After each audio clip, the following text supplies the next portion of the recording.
Welcome to Bloombox Growing Deeper. I'm Sarah. I'm Hannah, and we're on a mission to help you become the gardener you want to be.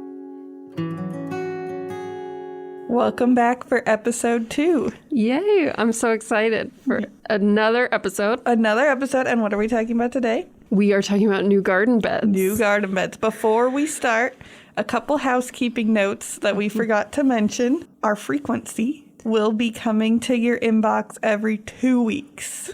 Every 2 weeks. With new episodes. So you can look for us every other Monday. Yes. If you subscribe, that will pop up right in your podcast feed. You can subscribe by email through the browser player if you're listening on plantnebraska.org.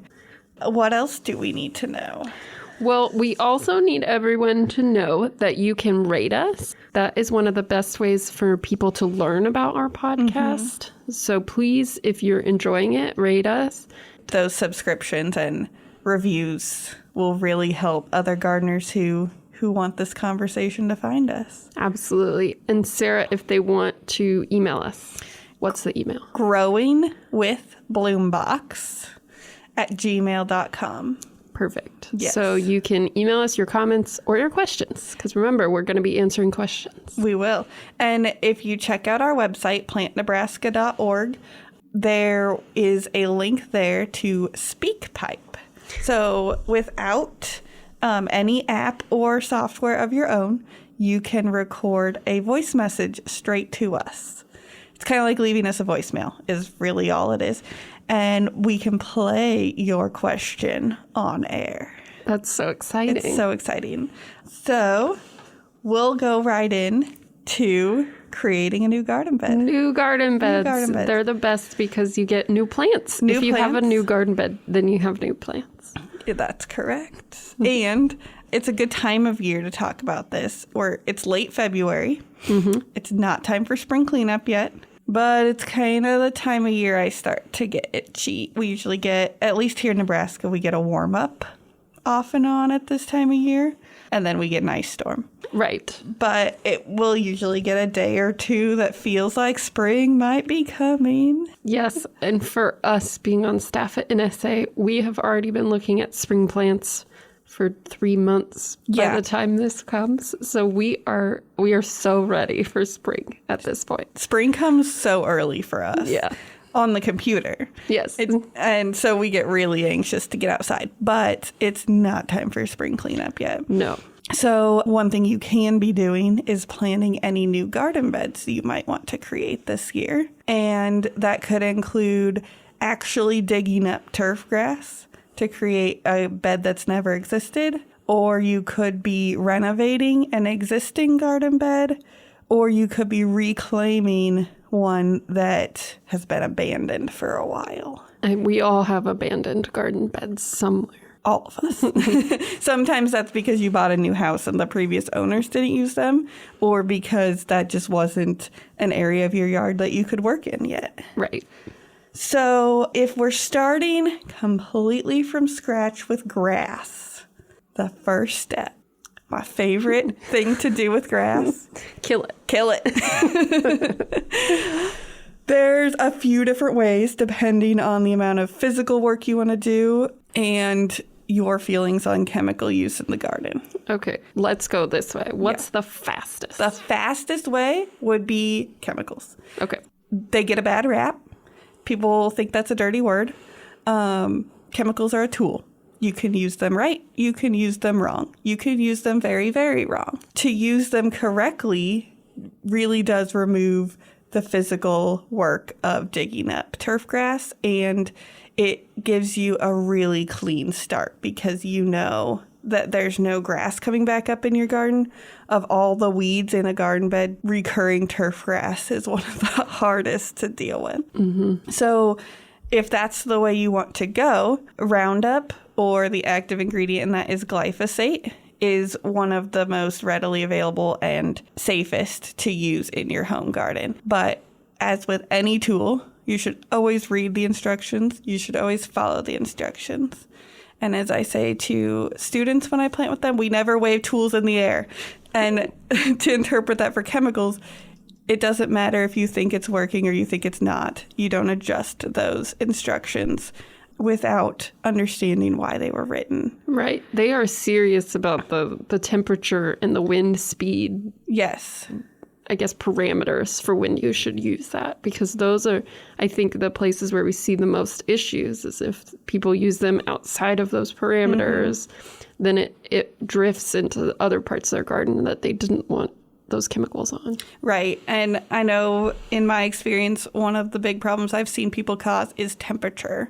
So if you are above the temperature they tell you to spray at, instead of spraying down onto the grass, it goes into the air. It vaporizes. It vaporizes. And people like to spray when it's hot because the hot sun on top of the chemical means death really quickly, and it looks exciting and it looks like you did something. If you use glyphosate correctly, you probably will not know you did anything for a day or two. So it's not an immediate gratification, but it's a lot faster than digging. It could be. It could be. It depends on how big the garden is. And how fast you are at digging. And how fast you dig. The other thing is to kill well-established turf grass. You're looking at spraying it twice. Okay. So it's still not immediate. You want to wait 2 weeks in between and see how much you've killed and go back and spray again. And then you're waiting 2 weeks before you plant, which is why we're talking about that now.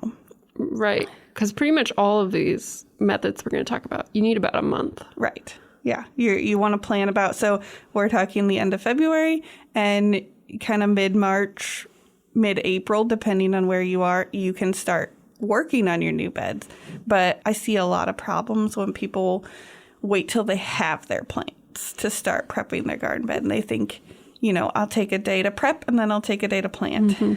It's not a weekend activity. It's not a weekend unless activity. You truly are just digging a small space. Yes. If you're planting one thing, you can do it pretty quickly. Yeah. So if you did want to dig it, go with that, how deep do you need to dig? So one of the nice things about turf is if you think about the visual of a sod house, where you can cut out a brick of sod. Mm-hmm. It's the same thing with turf.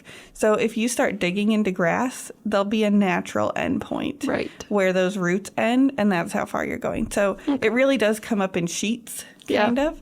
That's a whole nother issue with water, actually. Mm-hmm. But turf grass comes up pretty easily in sheets, and it tells you the depth. Okay. It'll make it pretty obvious. There'll be an easy spot to kind of put your spade underneath and flip it over. Yep. It usually, in my experience, ends up being somewhere between 4 and 6 inches. Yeah, that sounds right. And we'll get to the issue that digging up 4 to 6 inches out of your garden bed can cause you later. But yeah, straight up removal, digging it out with a spade is probably the most complete and technically fastest method because you can get it done as fast as you can dig. There's no waiting period. There's no coming back to check and do a second round. But you need to be physically able to do all of that digging. And I am not. or not willing, maybe, would be. Every so often, I can convince my dog to dig in the right place. Oh, that's a trick that I want to hear about. And that can be helpful. But can you teach a bunny to do that? I don't have a dog. I don't think so. I can sometimes get my husband to dig in the right place. He actually really likes digging up turf grass to remove it because he'll take those chunks he dug up to a bare spot in our yard where we want grass to grow and replant it. Yep. With pretty good success. It takes a little bit of water for a week or two, but he's reclaimed part of our yard that we would otherwise have to seed. And I think it is easier than trying to seed, especially in high traffic areas. Yes, that's, if I think about it, that's where he's done it on the corners of our driveway where people want to cut off and walk, or the paths we create through our yard. Right. Yeah. Yes. So he's been very successful at doing that, and it's a way to recycle your grass, kind of. Other than straight up removal, there are other non-chemical ways to remove grass. That's not your only two options. So this is where we see all over probably about this time, maybe a little bit later in the spring, floating all over social media, all of these ways to get rid of grass. Yes. I think one of my favorites one time was somebody was like, I took all of the vinyl flooring out of my house and I just put it down. And I was like, oh no. No way. How much bad chemicals do you think is in that vinyl flooring? And you just put it over where you want your garden bed to be. Don't do that. I mean, creative. It's creative. It'll kill the grass. It will work. I don't know if I agree with that. I don't know enough about vinyl flooring or the glue used in it. Well, what I would worry about is the asbestos that could possibly be in the flooring, for sure. Hanna and I both live in very old houses, so we have concerns like asbestos And lead. And lead. And open knob and tube wiring. Yes. Anyways. So we're going to talk about some maybe a little bit safer, more effective, proven ways. So I will say that perhaps the material choice was not correct, yes. but the method was valid, right. And it's called sheet mulching, using something that the sunlight cannot get through to essentially smother the plants underneath. And I see most commonly people using their cardboard or their newspapers for this. It's a way to recycle those materials, and the nice thing about them is when they get wet, they kind of settle down and create a really tight covering on the grass. Okay. You know, if you cover them with newspaper and then it rains on top of it, it kind of seals itself to the ground. Right. It takes a couple weeks to kill anything. It's closer to a month to kill anything. If you get out there maybe before stuff greens up in the spring and never let it green up, I wonder if you could speed that process. But if you're starting after your grass has turned green and you're going to sheet mulch, it's going to take you at least a month. And I would say don't go, like if you're lifting it up to kind of see like what's happening under there, don't go off of just what the turf looks like. Because turf is actually pretty easy to kill. But go off of those other things that you don't want. Like in my yard, the creeping Charlie. Yes. So the grass might be dead, but let me tell you, that creeping Charlie is never dead. So really, really give it the time that it needs to work well. Right. And the top of the plant is not always the complete story because turf has an amazing ability to go dormant. And unless you kill the roots, it's still there. Yes. I know this well because we used to have to move our pool around. We had one of those pop-up pools, and every week or so my dad would make us empty it and move it around the yard. And the grass would be all like bright green and dead looking, and the next week it would be fine. So it takes longer to kill it that way than you think, but it's a set it and forget it method. You can put all your recycling out on your yard with a few rocks to keep it in place, walk away, do something else for a month and a half, and come back and get to work. People also will keep that cardboard and newspaper and incorporate it into the garden because it will compost in there. Personally, I think I would be careful about the amount you did. I've seen some pretty intense inclusions of cardboard into a garden. And it is compostable, but it's not soil yet. Right. So especially when it's right on top, that's going to cause some problems. Right. There's a lot of discussion there. Some people will put compost and soil on top of that cardboard and leave the cardboard as a barrier, in case anything underneath isn't dead. Now you've raised the grade. Right. And compost, we'll get to this later, compost does not raise the grade. Compost temporarily creates a pile. So if anyone has experience doing this and can tell us more about leaving the cardboard in your garden, please send us an email or a voicemail and tell us more, and we'll share your experience with everyone else. Yes. After sheet mulching, we can step it up to something called solarizing. Solarizing. It sounds so technical. It does. It's one of my favorite things. Ever or for killing grass? Specifically to this topic. I have a lot of favorite things in life. Specifically to killing grass. I took a couple labs in college where we got to practice this and measure the temperature involved, and it just satisfied my nerdy little heart. I can just imagine you so excited about the solarizing. Anyways, we should tell everybody what is solarizing. What is solarizing? So sometimes solarizing gets confused with sheet mulching because it can look the same, but it's covering the ground with plastic, specifically plastic. Any plastic, like a tarp, or does it have to be like really non-breathable plastic? The more non-breathable, the better. I have seen people do it with tarps, and I don't know How much that's more like sheet mulching, I guess it depends on your tarp. But it needs to be non-breathable. It can be clear or dark or colored or your old shower curtain. Different types of plastic will have different effects, and we'll get there. But the main thing is that it's non-breathable. Okay. I like the idea of a shower curtain, those shower curtain liners that are plastic. And you never know what to do with them after they get hard water and gross. Right. So you cover the ground with this. Some people, the fastest method I've seen is just to dig a little trench around the garden, lay the plastic down, and push all that dirt back on top of the edges to seal it down. Mm-hmm. You can do it. I've seen people stack hay bales around the edge, rocks, bricks, whatever. But you're sealing it down is what you're doing. And what that does is it traps the heat from the sun under that plastic, and it's killing with heat. It's also, in a way, killing with lack of oxygen, but in reality, you probably didn't seal that completely against oxygen. But you're trapping the heat of the sun and the moisture that's already in the soil and the plants and steaming those plants to death. I like steamed vegetables, but yes, maybe not this. Maybe not steamed turf grass on your salad. No. It's kind of incredible the temperatures it can get to. 108 degrees starts to kill stuff. 140 kills pretty effectively.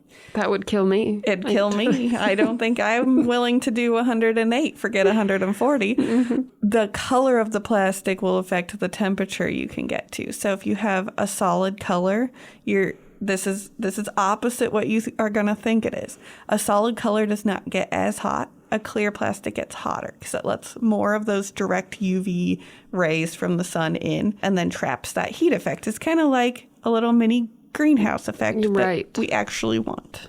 Right. And that makes sense then when you say that, because you think about like what colors we put on greenhouses. Right. Mm-hmm. We put on clear plastic on top of our greenhouse, and then we stand in there and sweat in March. Yes, we do. When I work in the greenhouse, I wear shorts under my pants because I'll be running into the greenhouse and it's 28 degrees and I get in there and it's 85. Right. And the heater's not even running because it's the sun effect coming in that rounded plastic top. So the heat does two things while the sheet mulching is only doing one. They're both killing the existing plants you can see. But with solarizing, you are also going to start to kill the seed bank that's underneath and the plants that you haven't seen emerge yet. Right. And so the seed bank are all of those other plants that you probably don't want. People would probably refer to as weeds, but a weed can be anything. Yeah. It's just a plant where you don't want it, right? So it's all of those things in there. Is that right? It's right. Yep. A lot of seeds can hang out in the soil for a long time waiting for the optimal conditions.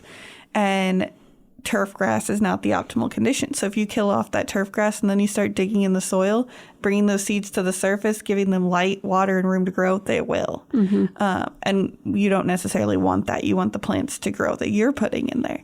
So if you kill them before they have a chance to get started, it's going to make establishing a new garden bed 10 times easier. So remember in the introduction where we said we kill more things than we keep alive? This is what we were talking about. Sometimes we do it on accident. Sometimes we do it on purpose. Mm-hmm. Yeah. So the hotter you can get it, the better. But with solarizing, you're looking at a minimum of 2 weeks. 4 is probably better. But again, it's a set it and forget it. But you don't have to wait until it's really hot outside to do it because of that sun effect that you're getting. Correct. So especially if it's a place in full sun that you're trying to establish a garden, this would be a really good method. Yeah, you bring up a good point. I was telling Hanna earlier about some Boy Scouts I worked with who did a great job solarizing a new garden bed, and they had learned all about it, and they didn't get maximum effect just because the garden was pretty shady. And they were a little disappointed by that, but I still told them, you did a great job. You did everything correctly. You can't control where the sun goes. Right. And by full sun, we mean 8 hours or more of direct sunlight. Yes. It will matter if you're somewhere like Nebraska or colder where, the end of February, we're still not getting consistently warm days. I don't know that you're going to, effectively solarize anything this week. Right. But by mid to late March, you're going to start to kill some things off. Yes, yes. that spring break time. Yeah, that's a good way to remember it. About spring break garden bed prep for Mother's Day planting. Oh, that's so sweet. perfect. I guess it depends on when your spring break is. Yeah, most of our spring breaks in Nebraska are right around mid-March. So, works for us. It does. And Mother's Day has been a pretty good last frost date for us. Depending on where you are in the country, you're like, you still get frost in May. Or you might be thinking we're ridiculous for starting to plant early May. Yeah, could be either. So those are the ways I have to remove turf. Anything else you've done? I default to digging, let me be honest. I tend to be a person who is like, I've decided I'm doing it. So we do a lot of just dig it up and clear out the space. Now, part of what has helped me in my gardens is that we started with really just, when we moved into our house, it was just like turf across the board. And so we needed we wanted like a patio where we could set up outdoor dining area. So we have a patio, and then we needed to add a walkway because we were walking in the mud all the time. And so those parts we just had to dig up. And so once you dig up a giant patio, digging up a garden, especially a blue box size garden, you're just like, not so bad. I'll do it. Yeah. It's fine. I have to agree. I default to digging too because I always have a spade. I am not the best at planning ahead. Yeah. And I have a toddler, so I'm not always willing to go out and spray and then limit him from playing in parts of the yard for that long. So I do also default to digging, but I agree with you on that too. I have a dog. There is no limiting him in the yard. So if I ever do have to spray something, it has to be like, oh, and then we're going on vacation or something like that. Right. So everyone has to do what is best for them. Some people can't dig, and so the solarizing works really well for that. Right. And sometimes if you're working in a public garden or you need to maintain to a certain level, you do need to start with the chemical because you need to start with that really clean slate on a certain timeline. And that's just fine too. Right. That is one thing that I will say is that I default to digging knowing that I'm going to have to do more weeding. That's just the way it is because, like you said, you're bringing those seeds up to the top. So it is more time kind of throughout the season then. Whereas if you're in a place, whether that's a public garden or you're not going to have the time throughout the season to dig, chemicals is a great way to make sure that you, like you said, start with that really clean slate. Yeah. And I personally am looking forward to trying more sheet mulching. Yeah. I just am fascinated by this, and I haven't had the opportunity to create that much of a new bed. Most of my experience at my own yard has been expanding existing ones, and so it's pretty simple to just dig a few extra feet onto the end. So I'm looking forward to trying some sheet mulching this spring with a brand new bed I want to create. Great. We'll probably share updates about that. Mm-hmm. Hopefully some photos. Yes. Okay, so it's dead. Now what? Now what do we do? Make it alive.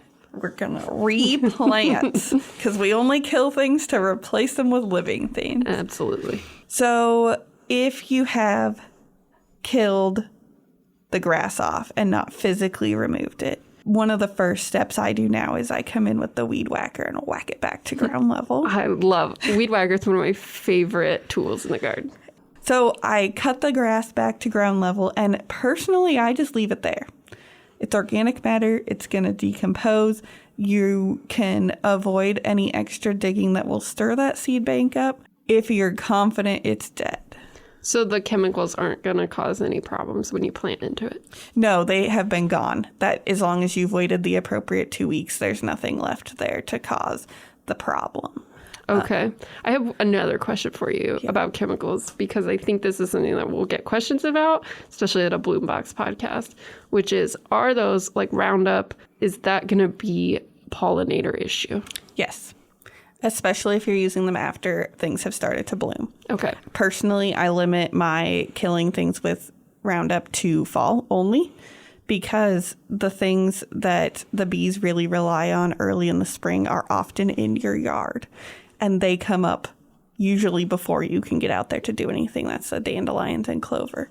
So I can count maybe on one hand the time I've sprayed any chemicals before June, just because of that. And if you do need to spray in your yard during the summer, mow it first so there's no blooms left. And I do keep, I'm not going to claim I've never sprayed weeds, because sometimes you just got to. But I almost always are spraying the ones in my driveway and cracks and things where, I'm not in my pollinator garden and there's no blooms. I do my absolute best to never spray anything that has a bloom, or to make sure that all of those have been removed a few days in advance of me spraying anything. Great. Yeah. Okay. And for the sake of our trees, too, spraying in the spring is a big issue for trees as leaves are emerging. Mm-hmm. And so that's, we talked about spraying at the appropriate temperature.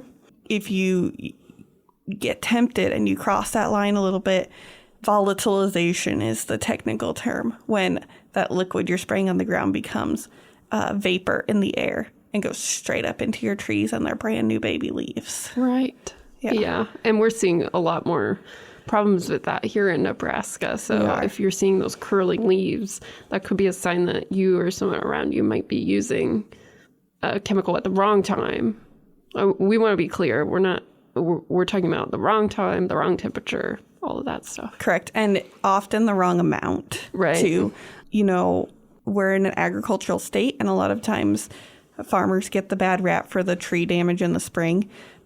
But the spring lawn care is looking a little bit guilty. Yes. Actually, a lot guilty. Because, they're knocking on your door selling you that dandelion removal package first thing in the spring, right when all of our trees are starting to bud out. And so when we advocate for using chemicals, it's A, following all the directions, and B, choosing your location and your need.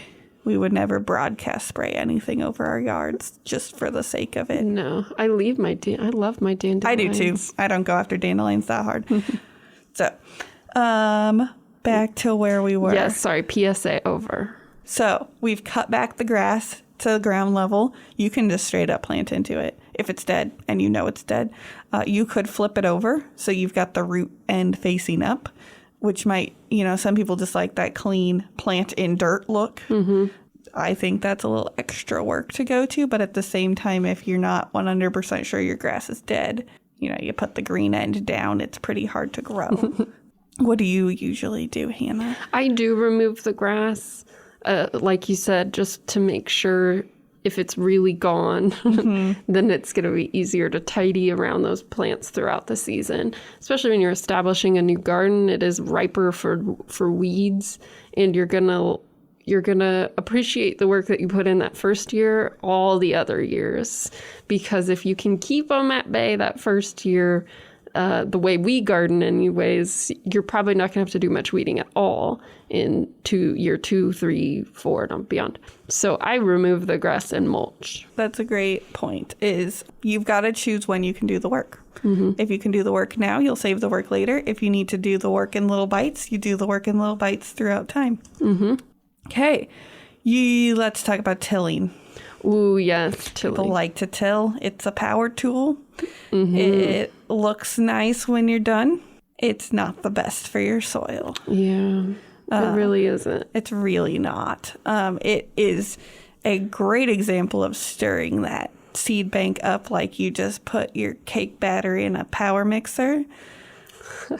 That was a terrible analogy. No, I like it. But now we're saving you money because you don't have to buy a tiller or rent one. No tilling required. Try to load it in the back of your car while the Home Depot guy stares at you. Right.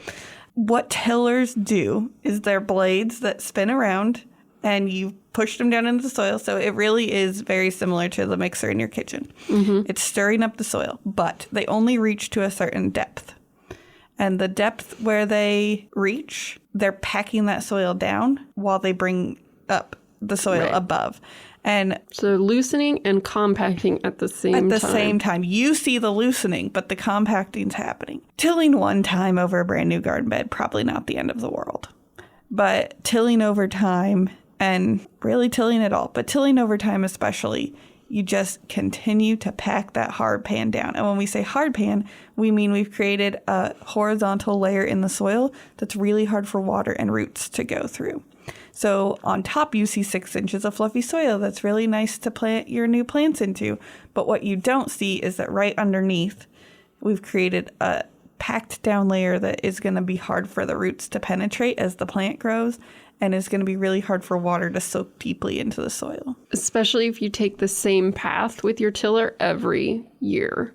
So you're getting that same areas of tilling. I guess if you must till, alternate. But we would say just don't. You can take that out of your gardening to-do list, and now you have more time.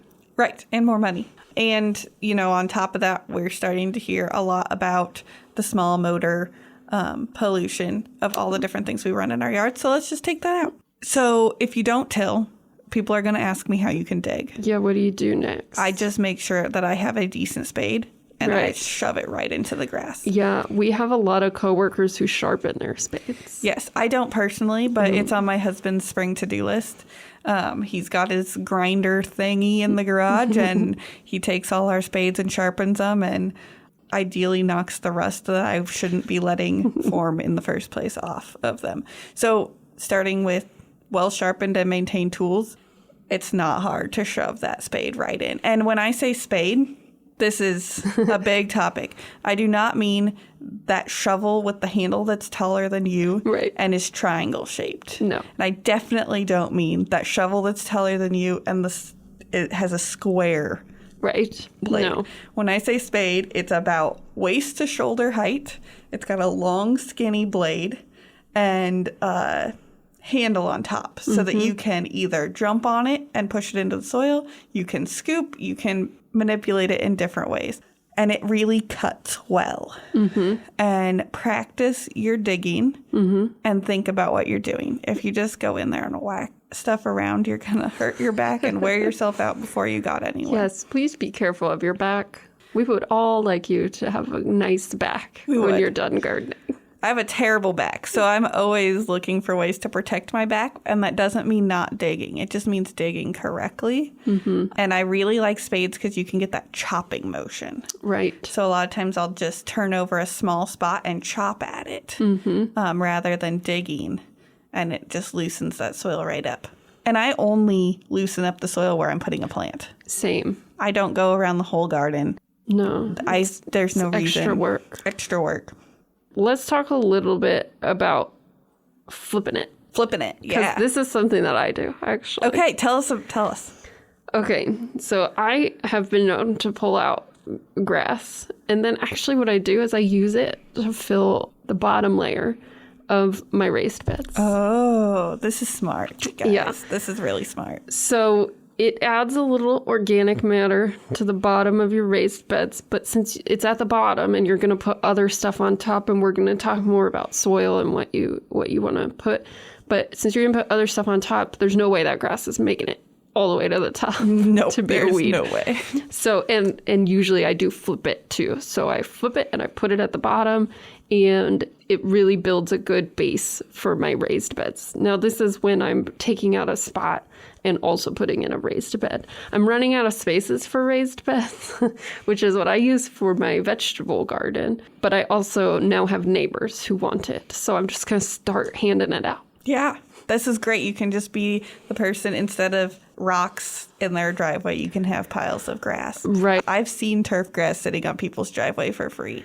Me too. My neighborhood is really good about I have iris split up in my driveway and I have grass and I have this. So it's really nice if you have a neighborhood that likes to garden and share things. that's one of my favorite things about gardening in general, is that people start talking and they start trading, and it's so much fun. It is. And you have a neighborhood Facebook group for communicating about these things. This is amazing to me.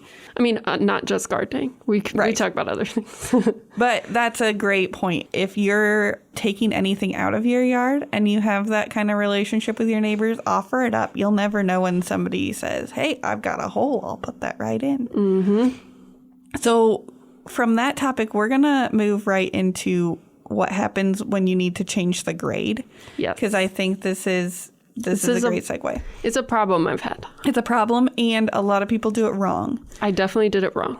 So the first step would be, if you've removed that turf by digging it out, you now have to raise the grade back up. You've just dug 4 to 6 inches out, and unless you want your garden planted in a hole, you need to fill that back up to ground level. We probably wouldn't recommend planting your garden in a hole. I would not. Ever, really? Unless it's maybe a rain garden. That's a whole nother topic for another time. That's a whole nother thing. Don't plant your garden in a hole. Please don't. You'll have problems. Potholes. So what do you fill that in with? Well, I know the right answer and I know the wrong answer. Okay. Tell me the wrong answer first. The wrong answer is compost. We love our compost. All of us are composters over here, and you can, like, at least in Lincoln and I think Omaha, other areas, you can get free compost. Right. So we love our compost, but it's just not the answer to everything. I know you just threw some people for a huge loop by saying sorry. that, because no, it was a good loop because so many people do this. Right. Compost is good for the garden. I've got a hole. Let's fill it with compost. I did this in my first raised garden bed. I was, 20 years old, built a raised garden bed at a rented house. And I thought, I'm in Lincoln. There's free compost. Compost is good for plants. That means more compost must be really good for plants. No, that's not true. So compost is almost 100% organic matter. Mm-hmm. And organic matter is great for holding water and feeding plants, but it's going to continue to decompose. Right. And it's pretty loose. It's very loose. Like loose particles, I guess, is how would fluffy. We describe it's that? Very yeah, fluffy. It's fluffy. It's not packed down. Mm-hmm. So if you fill in a hole with compost, you're going to have that hole filled in for about a year. Mm-hmm. And then you're going to have that hole about half filled in. Uh-huh. And before you know it, you're going to have this plant sticking up out of the ground. Of a hole that's back to ground where you dug out the ground. So you need to fill in with topsoil. Yes. And this confused me when I started gardening, because I would go to the garden center, wherever you get your dirt, your soil. Anyways, and I would go, okay, well, I got compost over here. You got the name brands over here. You got topsoil over here. You got manure. Potting soil. Like, can you just put potting soil in your garden? I don't know. So this was all brand new. So right. Yes, topsoil, I learned, is a thing, and it's important. And it's a little expensive. But here's the other thing. You don't have to fill the whole hole with topsoil. I do a 50-50 mix. Yeah. Because you do want to add some of that compost in. Mm-hmm. So before we get to the garden center, yes, the fastest method, and probably the easiest, is if you have another spot in your yard that needs to lower. Yes. Or you've got a spot in your alley where you don't mind digging a hole. Because we've got soil around us, right? So if we can just shift it, that's what we're always doing. We're trying to even out an old yard. And so we'll take a spot that's a little higher than we wanted, and we'll use it to fill back in those holes. The one caveat I would give to that is if you are in a brand new development. Oh, yes. You probably have no topsoil. No. If your house is new, what would you say, like 10 years? Yeah, I would go back at least 10 years. Yeah. And the development all around you is probably the same. Your topsoil is gone because they leveled that place to put in your house and your yard and all of that stuff. So I would not dig from around your house if that's the case. Right. And they harvest topsoil in development, and there's a requirement on what they have to put back in, and it's very small. It's like 3 inches. It's going to be different in every city. in every state, but around here it can be as little as 3 inches that they have to put back on. The rest they sold, and it's at the garden center in a bag for you to buy back. But it's because to do construction properly, they have to disturb and construct that soil. Right. You wouldn't want compact. them and compact it. You wouldn't want them not to. Your basement wouldn't work. But it does mean that you can't assume that you have abundant topsoil all around you. And also, I should add to my alley thing that if your alley is a place where people park their cars and change their oil, that might not be the best. Our alley's where we compost. Yeah. So we do dig some soil out of there, but you probably don't want to dig from the middle of the alley. Mm-hmm. So if you don't have compost around, you can get it at the garden center. Yeah. I also tend to go to Friends with Farms and say, can I have a bucket of dirt? Mm-hmm. But, topsoil is expensive, and we do always want to improve. So I don't do 100% topsoil. No. I do about 50-50 with compost and if you've got access to manure. Mm-hmm. That's good stuff. That's good stuff. So 50-50 is what we're recommending. What we would, yes. Mm-hmm. You could do 100% topsoil. There's no problem with that. I just usually take the opportunity if I'm going to be adding something to my soil anyway that I've included a little bit of compost or manure or some form of organic matter. So what that doesn't include is that potting soil that we mentioned. I mean, I guess you could. It's also expensive, and it's probably not going to be what you want. We can get into this in a soil discussion. Yeah. Soil functions as part of a really big picture. And when you put a plant in a pot, it's part of a very small picture. Mm-hmm. So our potting soil that you buy rarely, if ever, has actual soil in it. It's almost always made out of sphagnum moss, peat moss, different constructed things, synthetic things. And that's good because in your pots, you need that. Not what I would add to my garden. Right. So stick to your compost and your topsoil. Right. Okay. So we've created a garden bed from scratch. How about reclaiming those beds that either have been abandoned, we just don't like them? This can be more challenging. Yes, it can be more and less challenging. Mm-hmm. I tend to think it's harder. Yes, I agree. In my experience, it's been harder anyway. Especially when you're the one who abandoned it. Then it feels even worse. Oh. Because, in my opinion, I don't know. And this is something that I get from the other gardeners in our office, is like everyone who has gardened in one place long enough has that plant that you're like, why did I plant that? What happened there? And so what do we do if we've planted these things? Or maybe we didn't plant them. Somebody else did. In my case, I'm still trying to reclaim garden beds from not even the previous owner of my house, but like 3 previous owners who planted huge beds of spirea and daylilies. And not the pretty ones you get at the garden center, the ditch kind that spread and don't die. Yeah, I had a lot of those too. Yeah. So if you're dealing with herbaceous plants, and that means anything that's not woody like a tree. So a shrub and trees, those are woody. Everything else is herbaceous, which means it dies back to the ground every year. You can treat it very similarly to turf grass and use all 3 of those methods of killing or removing it. The harder thing for me is the woody things. Yes. Because a lot of times you're chopping, killing, digging, pulling them out. Digging very deep, much deeper than turf. Right. We had to remove some yew shrubs. Mm-hmm. The way it went was my husband and father dug deep holes around them and then cut them off. There just wasn't a lot of options because they were these huge shrubs with not just deep root systems, but these big, thick underground trunks. Right. So if you're removing woody things, you've got a project. I like to remove woody things in the fall because usually it's cooler to work. And I'm not on this pressure timeline that I want to replant this garden right now. In my experience, removing woody things has always come with twists and turns and changes of plans. So I almost never remove them in the spring. That's not a horticultural reason. It's a personal planning reason. Yeah, I'm losing the battle with a hackberry that I'm still trying to get pulled out completely from a bed that was a volunteer, and it cannot go there. Like, it just can't. Yeah. So I feel your pain because I think it is going to come to some deep digging and some You know, when you have to get out the big old snippers to cut the roots out, and oh, goodness. They can be a project. So that's just a personal piece of advice. I like to remove woodies in the fall.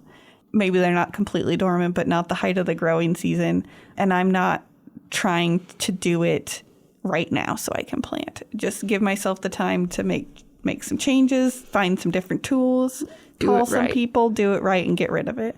The herbaceous stuff, I've removed that in the spring fairly often. You can kill it just like your turf grass, and then sometimes you can just leave those roots to rot. Sometimes you do need to dig them up and remove them if they've left behind a big root ball that's taken up space that you need. Mm-hmm. That's our advice on starting a new garden bed. It kind of covers everything. So I think to sum it up, it really comes down to what kind of work you feel you want to do. Mm-hmm. There's a lot of options. So try what you think is going to work best for you, and know that we've all tried all of these ways. Right. And sometimes that's what it takes to just figure out what's gonna do the trick. Right. If there's one takeaway I want people to learn from this conversation, it's that bed prep cannot be rushed, and it takes some time. And you may need to make changes to your plan, and you need to give yourself a minimum of a month to prepare a new bed before you've got your brand new plants sitting there waiting for their home. Mm-hmm. If there's one thing that gardeners need and none of us have, it's patience. Right. And time, because in this world, all of the exciting gardening things happen really fast. Mm-hmm. You know, we've got our spring planting time and we've got our fall planting, and people do a lot of site prep and soil prep in the fall. And then in the summer, it's kind of a maintenance, you know, it gets hot. We like to sit and watch things grow. And in the winter, we feel stuck because we can't be out in the garden. And so you can get caught up in the rush of those two seasons. Right. Just take a breath. If you don't plant in the spring, you can plant in the fall. Mm-hmm. All right, Sarah, to close us out today, what's the plant that you're thinking about this week? Well, I think right now it has to be my bay tree, which is right next to us while we're recording. I got this 2 or 3 years ago. It is, in fact, the leaf you put in soups. It's also a laurel tree, which grows in Europe. It doesn't quite make it through our winters here. I think it's one zone too warm for us in Nebraska. So it's growing in a pot, and actually I left it outside a little too long one fall, and so it lost its top. So it is more of a bay shrub. It makes it fit in my office better. It looks great. It does. It's just so green and fills the space, and it just makes me feel like I'm kind of outside. Yeah. Have you harvested the leaves to actually use, Always. And dry them? Yeah. Yeah, I don't actually dry them. Oh, you don't have to? I just pluck them off and throw them in my soup. Mm. Yeah. Look at that. That's fancy. It is fancy. It's a lot less fancy than taking the time to dry them. Like I said, patience. I don't have it. It's a virtue I'm still striving for. Mm-hmm. But I have found it much more flavorful than the dry jar I buy at the store. I'm sure. And we do normally have this plant at Spring Affair. We do. Since it's not native here, we don't carry it in our regular sales. But this one came from Spring Affair. Right. You'll find it in the herb section. Right. Okay. What's your plant on your mind this week? Well, I'm finally catching up on my Better Homes and Gardens. Okay. Because I love that magazine. And the January issue featured hellebore. Ooh. On the cover, they had a big article about hellebore, otherwise called Lenten rose. It's one of the first things to bloom, and they're just like this most delicate, but also not delicate. Like, they look really delicate, but they're very strong If you plants. touch them, they don't feel delicate. No, and they're just gorgeous. I love hellebore. And so it really opened my brain to all of the various species of hellebore that's available. And so I want to try to see if I can find some other various species that will work here in Nebraska this spring and get them planted and see what happens, because there are some beautiful colors out there. We, in Nebraska, we can get pretty excited about anything that blooms a little early or a little late.